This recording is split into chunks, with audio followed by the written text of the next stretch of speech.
ago or so, my dad gave me an amazing gift. He got me an 8-burner stainless steel grill. Come on. 8-burner, all right?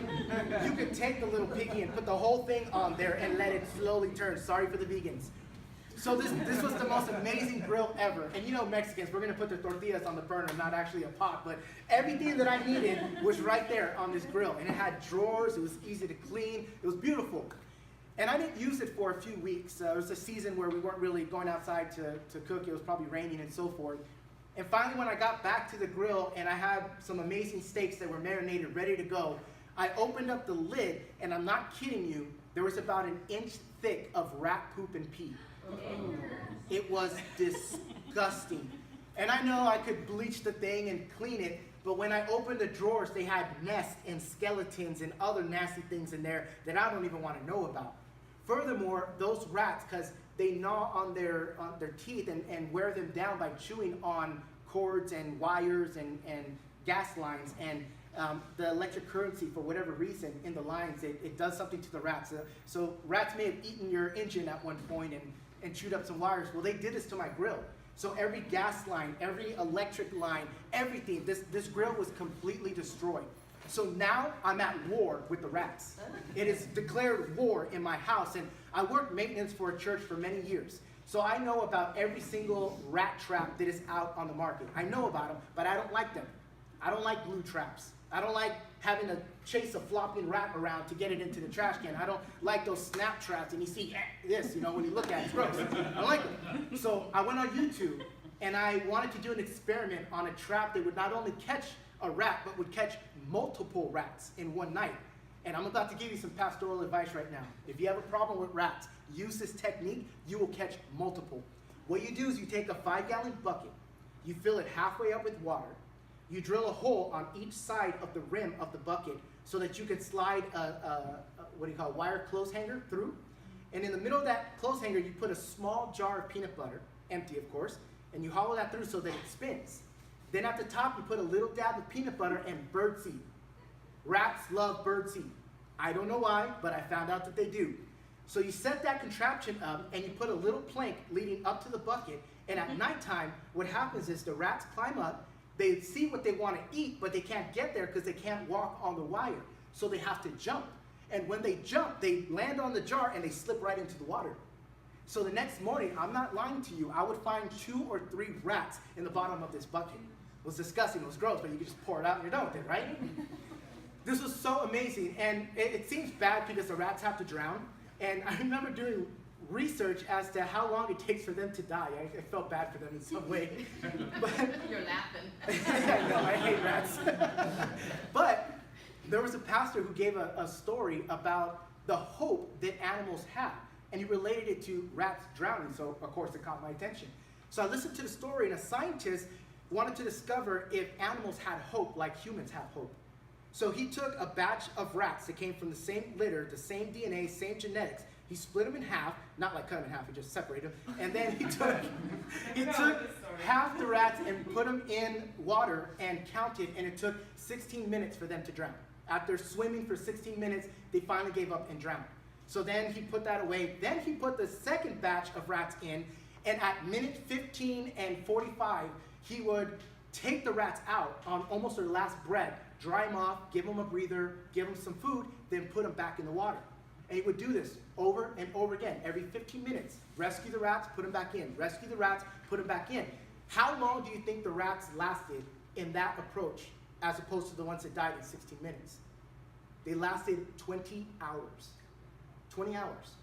So if they were left with no hope, they would be dead in 16 minutes. But if they had just a glimmer of hope, and this is an animal, if they had just a glimmer of hope, they could last so much more.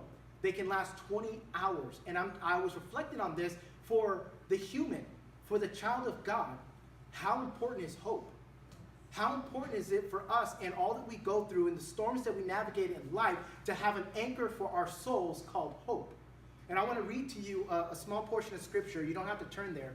But Hebrews 6:18 and 19, it says, so that 2 unchangeable things in which it is impossible for God to lie, we who have taken refuge would have strong encouragement to take hold of the hope set before us. Time out right there. the hope set before us. In Hebrews 13, it says that Jesus endured the cross by the hope that was set before him.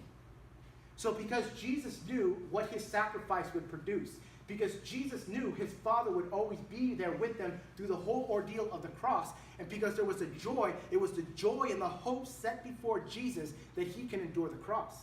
And you and I have that same ability to have a hope that's set before us to lead us and navigate through all of life's storms. Then it says in verse 19, this hope we have as an anchor of the soul. This hope we have as an anchor of the soul, a hope that is both sure and steadfast, and one which enters within the veil. Hope is a powerful thing. And we need to have within our souls and in our lives an anchor point, something that is a foundation that allows us to weather all the craziness that goes on around us.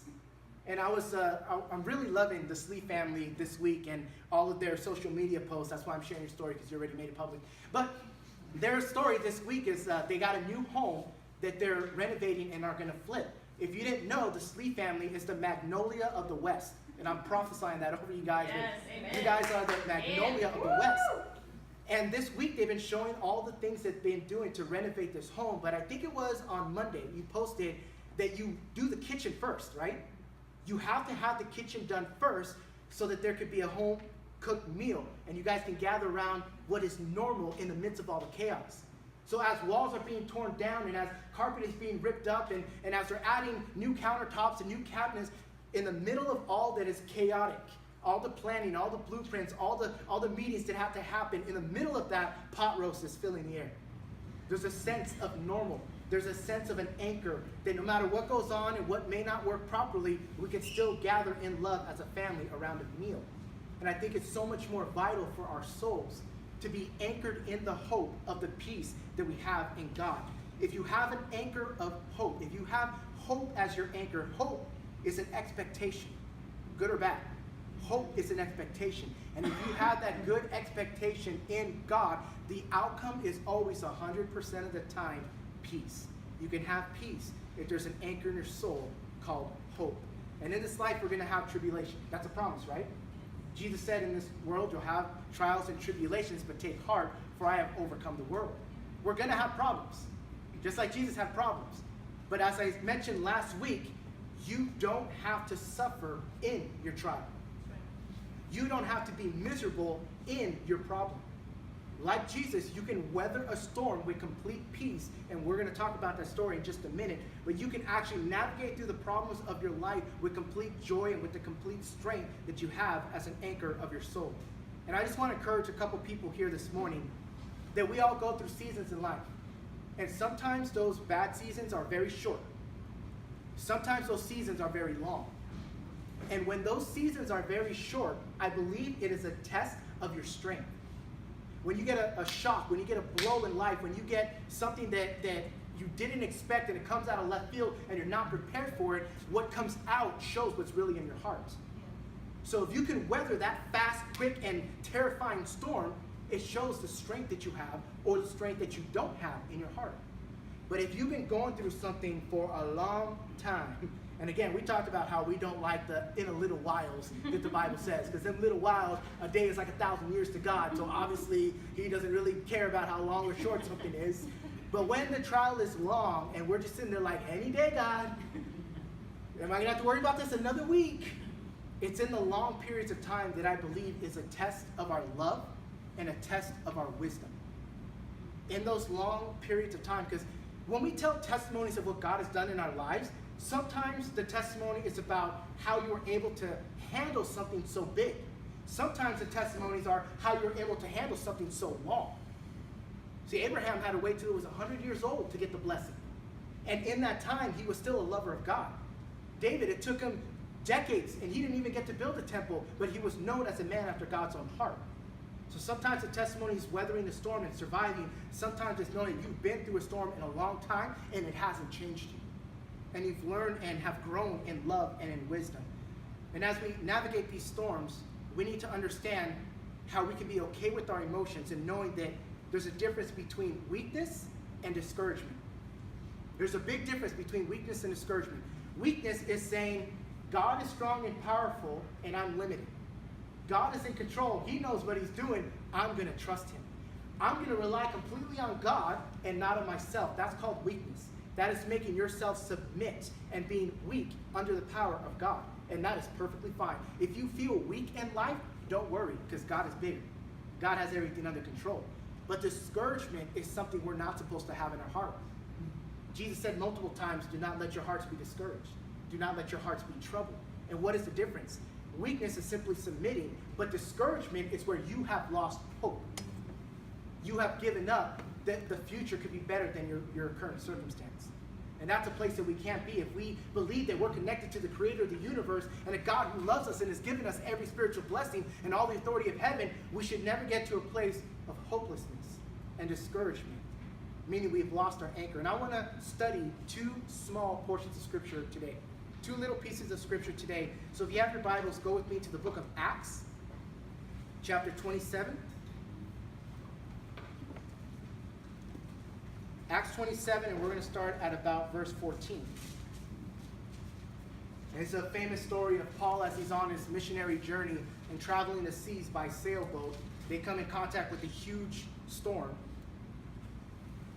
And eventually their ship gets broken and they have to swim to shore. And a lot of surfers love the last couple chapters of Acts because it says that the ship broke and they rode boards all the way to the shore. So that's the first evidence in the Bible of surfing being biblical. So a lot of surfers love this portion of scripture. But there's an encouragement that Paul gives in this scripture to some who had lost hope. And starting in verse 14, it says, but before long there was rushed down from the land a violent wind called, does anybody know how to pronounce that? Iraquilo, I guess. And when the ship was caught in it, apparently it was bad, could not face the wind, and they gave way to it and let ourselves be driven along. Have you ever been stuck in a storm in life where you were trying to fight it and eventually you just gave up, like, it's too chaotic, I can't fix this, and you just kind of let the problem drift you along? It's kind of the position that they were at. And running under the shelter of a small island called Clauda, they were scarcely able to get the ship's boat under control. After they had hoisted it up and used supporting cables and undergirded the ship, and fearing that they might run around in the shallows of Syrtis, they let down the sea anchor, and this way let themselves be driven along. They let down an anchor. Later on in the story, it's going to say they actually let down 4 anchors to hold them down. And I'm going to talk in just a minute about a couple of the anchors that Jesus had to weather the storm. And the next days, they were being violently storm-tossed, and they began to jettison the cargo to get rid of weight that was holding them down. And on the 3rd day, they threw the ship's tackle overboard with their own hands. Since neither sun nor stars appeared for many days, and no small storm was assailing us, from then on, all hope of being saved was gradually abandoned. It's amazing that believers of God can actually get to a place where all of our hope is gone. We got to be careful to guard our hearts that we never arrive at that place. And in verse 21, when they had gone a long time without food, then Paul stood up in the midst and said, men, you ought to have followed my advice and not have set sail from Crete to incur the damage and the loss. I don't get why leaders think that's an okay thing to do. Here they are about to die, and everybody lost hope, and Paul basically walks up to encourage them and says, told you so. I said we shouldn't sail here, and look what happened. Are you happy now? Like, that never makes anything better. I know parents are known for doing that. If you would have listened to me, you wouldn't have got hurt, but I still got the owie. That doesn't help you at all. If you would have just listened to me, this wouldn't have happened. But in 22, he gets a little bit better. He says, yet now I urge you to keep up your courage, for there will be no loss of life among you, but only the ship. And sometimes we just need that word from a friend, that word from God, that reassurance, that reminder that says, my world can fall apart around me, but I won't. I may lose something, but God can double for my trouble. My world could be falling apart, but I can still have a peace in the middle of it. So while everybody was going crazy and everybody was losing hope, Paul stands in the middle of them and says, don't lose your courage. We're losing everything else. Don't lose your courage, because your life won't be lost, just this ship, and we can buy another ship. But you have to hold on to your courage. And then the example that we have, if we want to go backwards a couple books, to the book of Mark, in chapter 4, starting in verse 35, we see another storm where another boat is taking on water, and another boat in the middle of the sea has the option of going under, but one who has complete peace. And we have read this story multiple times, but there's some things that Jesus had as anchors in his storm, metaphoric anchors in his storm, that we can learn from this morning. So Mark chapter 4, starting in verse 35. It says, on that day when evening came, he said to them, let us go over to the other side. Do you guys know where the other side was? They were in Israel's side of the Sea of Galilee. And on the other side, there was a place, a region with 10 cities known as the Decapolis. The Decapolis was the most demonic place in all of the Middle East. It was where they ate pig, which was unkosher, where they worshiped pagan gods. And in chapter 5, we see when Jesus actually gets there, there is a demonic who has over 2,000 demons in him. He breaks the chains that they try to hold him down with, and he walks in the graveyards. Little spooky, especially this time of the year, but they're wanting to go to that side. And I love that about Jesus. He says, we're not afraid to take the power that we have and to basically mess up what's going on the other side. And on the way to face a storm, they encounter another storm. He says, let us go over to the other side, and leaving the crowd, which is amazing. They had a crowd of people to preach to, a crowd of people to heal, and Jesus says, no, we're going to go over and beat up some demons. We're going to go over and release our authority into a bad place. And they took him along with them in a boat, and just as he was and the other boats were with them, and there arose a fierce gale of wind, hurricane force. That's what happens in the lower region of the Great Rift Valley in Israel there. And with the wind and the waves were breaking over the boat, so much that the boat was already filling up. And Jesus himself was at the stern, asleep on the cushion, and they woke him. That never ceases to amaze me. I've shared this with you how many times? And the fact that he was in a boat, and there was a hurricane, and it was raining, and the boat was already filling with water, meaning Jesus was sleeping in water. But he was asleep. That makes no sense to me. I mean, if a police car goes screaming by our apartment and the sirens are blazing, I wake up. Jesus was asleep when water was overflowing on him in the middle of a hurricane. That's a type of peace that he had. And in the middle of their storm, they woke him and they said to him at the end of verse 38, Teacher, do you not care that we are perishing?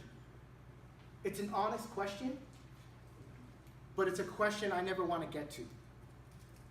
Because you have lost so much hope at that point that you look up to God and say, do you even care? I've been going through this for so long, and I've been battling for so hard, and I've been giving you everything. I've left my family, I've left my job, I've put everything else beside to trust you, and we don't even know where we're going. Don't you even care about me? And that's the question that the disciples had, but it's not the question they should have had on their heart, because they really knew God. They would have known his peace. They would have been asleep. In fact, they probably would have stood up while Jesus was asleep and said, hey guys, let's not wake Jesus up. Obviously he's tired. Let's speak to the storm and tell it to be quiet. They had the same authority, but they didn't. They let fear lead to hopelessness and led them to question the goodness of God.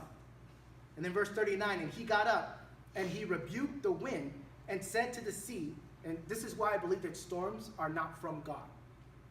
Because Jesus wouldn't stand up to a storm, metaphorically, wouldn't stand up to a storm and rebuke it if it came from God. So God is not the author of your problems. He is the answer to your problems. Amen. And he said, hush, be still. And the wind died down and it became perfectly calm. So Jesus, who had perfect peace asleep, though the war was going on around him, could stand up and take that same peace that was in him, speak that peace to the chaos, and the chaos had to bow down to peace. But if there's no peace in your heart, if there's no anchor of hope, you can't speak to the storms because you only have authority over the storms in which you got peace in. It is vital to have peace in our hearts. And then he says in verse 40, he said to them, why are you afraid? How is it that you have no faith? Two questions that we need to ask ourselves all the time. Why am I afraid when God is in control? And why can't I believe him when he has given me a promise? We should be so connected and so confident in what God has said because we heard from him that a storm shouldn't throw us off from the goodness. And they became, verse 41, very much afraid and said to one another, who is this that even the wind and the sea obey him? Little did they know that Jesus was giving them the same power to do the same thing to the same storm. Peace is so powerful. And Jesus says in John 14:27, my peace do I give to you, not as the world gives, but my peace I give to you. He gave us something supernatural that goes beyond logic. He gave us something that defies logic, but he also gave us something that allows us to go even in the storm with the peace. Remember last week I talked about how we often want God just to save us from the problems. But sometimes God is bringing us into the problem because we have the answer and we don't have to suffer or be miserable. We just have to release the answer. But because we're not connected to him in the storm, we don't know the answer, so we just go through the chaos. So God wants to give you a peace to get away from your problems, and he wants to give you a peace in the problems. It's like my son Gabriel. Sometimes if I'm busy, I want him to take out the trash. Normally I do it, but sometimes I want him to do it. Now we live on the 3rd story in our apartments. So you have to walk down all these stairs and then go to the community dumpster. So it's a chore. But if it's in the daytime, he has no problem with the chore. But if it's at nighttime, he's got a problem going out there. And I told him once before, I said, Gabe, can you take the trash out for me? And he just looks out the window. Can you come with me? I said, it defeats the purpose of me asking you to take the trash out for me if I go with you. He says, but can you just go with me? I'll do it if you just go with me. I'm like, that's not the point. I said, you don't want to go out because it's dark, huh? And he goes, yeah. I said, okay, well, let's go out and do this. So I went with him. And the reason I went with him is to show him that there's nothing to be afraid of. And see, if I just said, fine, you're afraid of the dark, let me take the trash, I haven't done anything for him. I've protected him, but I haven't equipped him to weather the storm. But if I go with him, I give him a peace that he can go into the same situation with the same peace that I have. See, I can go out at nighttime, no problem. Even if I run into somebody, that's all right. I got 3 years of Taekwondo under my belt. I can finally use it. I'm happy about that. I'm not afraid. But that's because I have a confidence and a peace. I know that God is protecting me. My son, he's not yet learned that. But for me, I'm a dad who's got to teach him that. And one day he'll get it in his head, and then he'll get it in his heart, and he'll no longer be afraid. But see, God is not a genie. He is a father. He's not one to just fix our problems. He's one to show us that the problem doesn't have authority over us. And that no matter what problem we go through, we can have complete peace in the middle of it. And if you don't have peace, if in your heart right now you're afraid and anxious and you don't have peace, it's one of 2 reasons. The first one is that you're just not connecting with God and you're not receiving from him. Maybe you don't know how, or maybe you've gotten dry. But you're not connecting with God, therefore you're not receiving his peace, his specific peace for every situation. The other thing is that you're trying to do something outside of God's will and wondering why I don't have peace on it. Because God didn't give it to you because he didn't give you peace for that storm. See, he gave Moses and the Israelites the favor to walk through the sea. The Egyptians said, I can do that too if they did it, but they didn't have the peace or the favor that the Israelites had. So when they stepped into the sea, they drowned. So sometimes we want to do something because we think it's a good idea, or the job pays a whole lot, or whatever situation. But if God isn't the one who told us, if we didn't hear from his voice, we may not necessarily have the peace. So maybe you didn't sleep all night long when you were about to start a job because it wasn't the job for you. Or maybe you made a decision trusting God and you slept like a baby and there was peace in the middle of that because it was his will. So if you can't sleep at night, it's either because you're not receiving God's peace or you're outside of God's will and there's not a peace on that situation. But the truth and the bottom line is that the absence of peace is an indication that I need to be hearing God a whole lot better. The absence of peace should be a siren and a warning signal for you to say, I need to pay attention here and listen to what God is trying to tell me. And I found personally in my own life, there's been 3 different ways that I have encountered peace. If I don't have peace, and I need to get it, because that's where we're at in the craziness of life, right? I'm freaking out here, I don't know what to do, God help me, I need peace. I found these 3 things. The first one is that God gives peace supernaturally. God can give you peace supernaturally. That means that out of nowhere, and how many have experienced this? Out of nowhere, you felt one way, and all of a sudden, you felt the warmth of his love completely give you peace. Out of nowhere. That's the peace that we can get supernaturally from God. The other is a changed perspective. You renew your mind and remember who you are in God. Remember who he is to you, and all of a sudden, the problem doesn't seem that big anymore, and you have a peace that takes over. And the other is experience. The other is experience. If you're a construction worker, and I asked you to build a house, no problem. You've done it before. If you're a CPA and I ask you to build a house, you might freak out a little bit because you've never done it before. But when we've done something before, we have a confidence that it's not going to scare us again because we've already conquered it.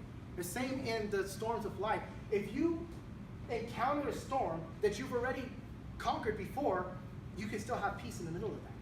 And sometimes we need to remind ourselves of those storms that God has allowed us to conquer to bring about a peace. But nevertheless, in the storm that Jesus was able to sleep in, he had a bunch of anchors that helped him stay connected to the Father and not be afraid of the storm. Because even though Jesus was God, he laid his divinity aside to live this life as a man, to give us a model and a true example of what it's like to live under the submission of the Father. So if you're taking notes, you can write these quick things down. The first one is faith. Jesus had an incredible faith. And when we say we need faith, it really means we need to believe. If we're lacking faith in our lives, just like he told the disciples, why don't you still have faith? It's because they're not believing in what God can do. So we need to believe. In Genesis 18:14 is one of the anchors really in my life. And these 3 anchors I'm about to give you, it's not just what I've seen in Jesus, it's what's helped me to endure so many of life's storms. It's specifically these 3 scriptures that I'm going to give you. But Genesis 18:14, after 100 years of not being able to have a kid, his wife is barren, God tells him, Abraham, you're going to be the father of many nations. And he says, how is that even possible? And God said, I didn't ask you to question me, I asked you to believe me. And he says in verse 14, is anything too hard for God?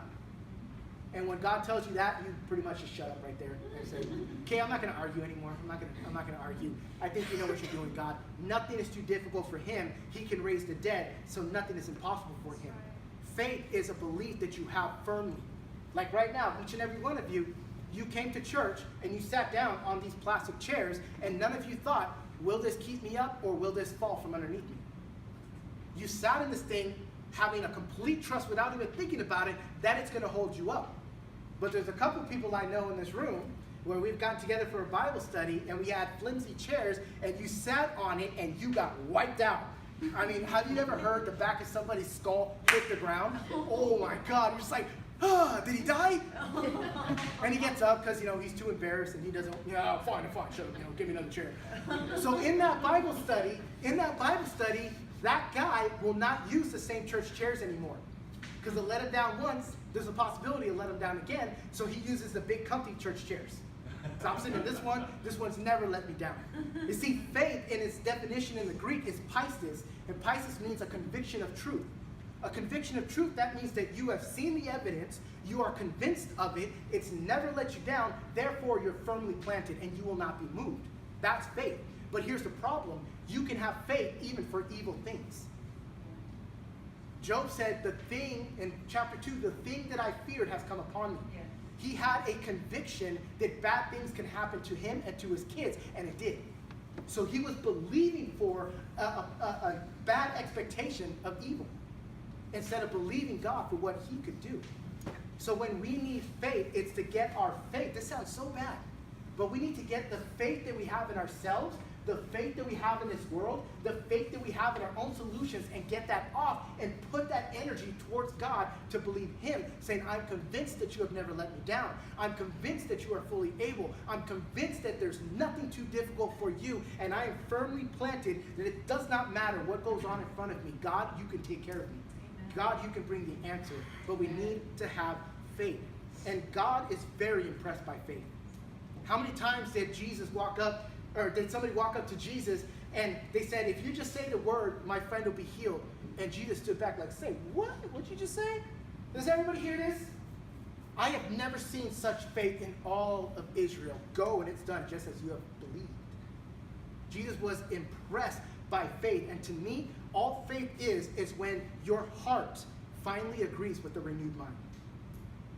When your heart, your will, your emotions, all of that, your desires line up to the truth of how you renewed your mind to what God is saying, that's when you start having faith.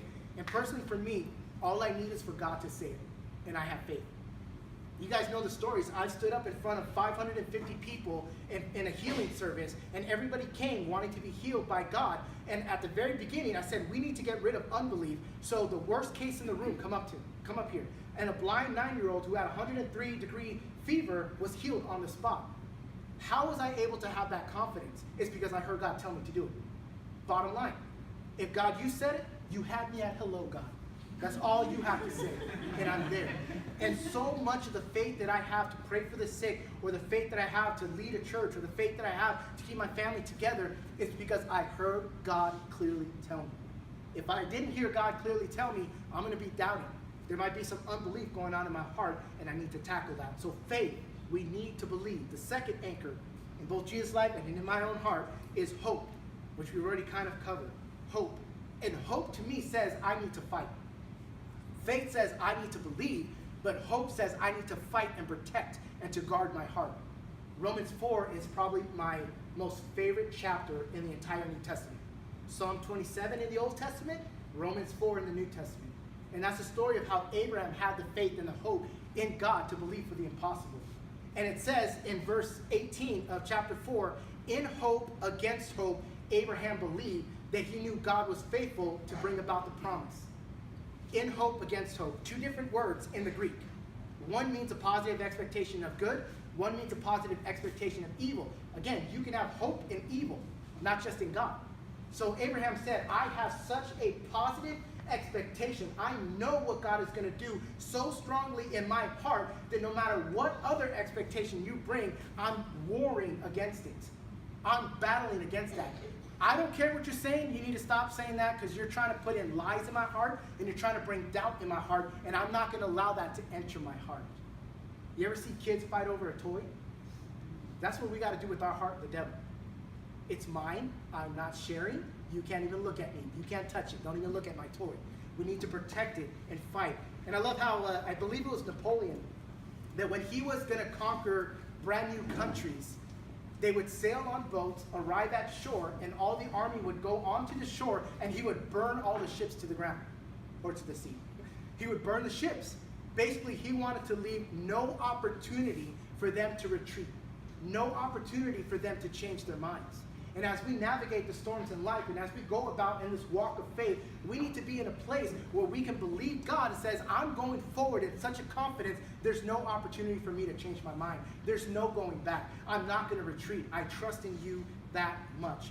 Hope to me simply means taking God at his word and letting God's voice, the hope and the promise he gives to you, be what propels you and be what encourages you along the journey. Faith means I need to believe. Hope means I need to fight. And the last one, provision, means I need to rest and to trust. Provision. Gabriel's birth verse, if you didn't know, you can Google your birthday and it'll give you a verse that lines up to your don't think it's a horoscope, it's just cute, okay?